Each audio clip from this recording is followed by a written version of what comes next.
क्या आप जानते हैं कि उत्तराखंड में एक ऐसा त्योहार भी मनाया जाता है जिस पर कौवों को न्योता दिया जाता है, उनके लिए पकवान बनाए जाते हैं।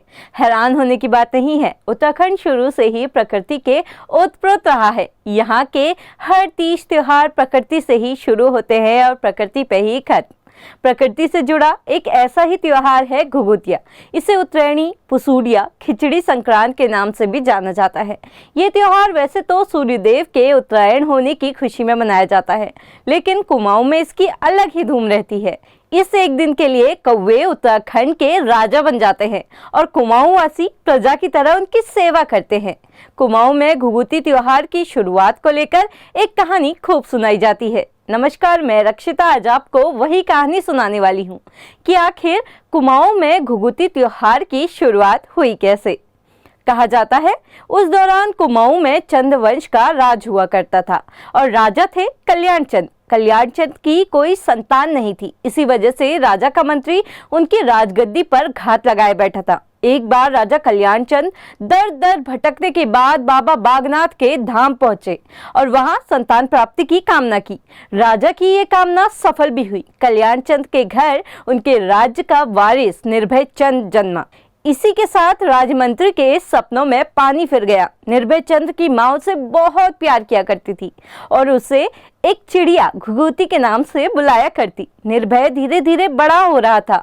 बचपन से ही उसके गले में एक मोतियों की माला थी जो उसे बहुत पसंद थी।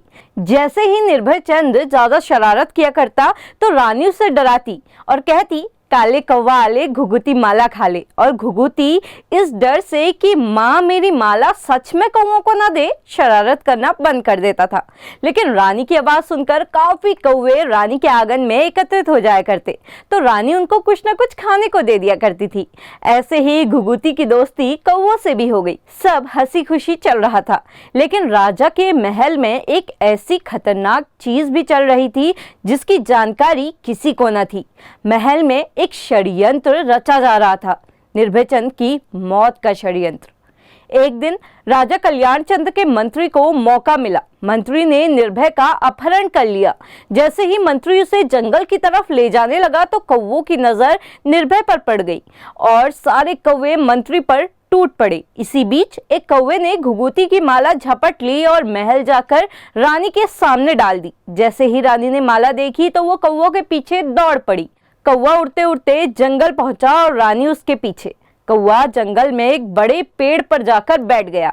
जैसे ही उस पेड़ के तने की तरफ रानी ने देखा तो वो हैरान रह गई। पेड़ के नीचे उनका बेटा घुघुती आराम से सो रहा था और उसके आसपास ढेर सारे कौवे थे। रानी ने घुघुती को गले से लगा लिया। इसके बाद रानी ने खूब सारे पकवान बनाए और घुघुती से इन्हें कौवों को खिलाने को कहा जाता है तभी से उत्तरायणी के दिन कौवों को घुघुती खिलाने का रिवाज चल पड़ा। उत्तराखंड में मनाए जाने वाले इस घुघुती त्योहार के अहम किरदार कौवे और बच्चे होते हैं।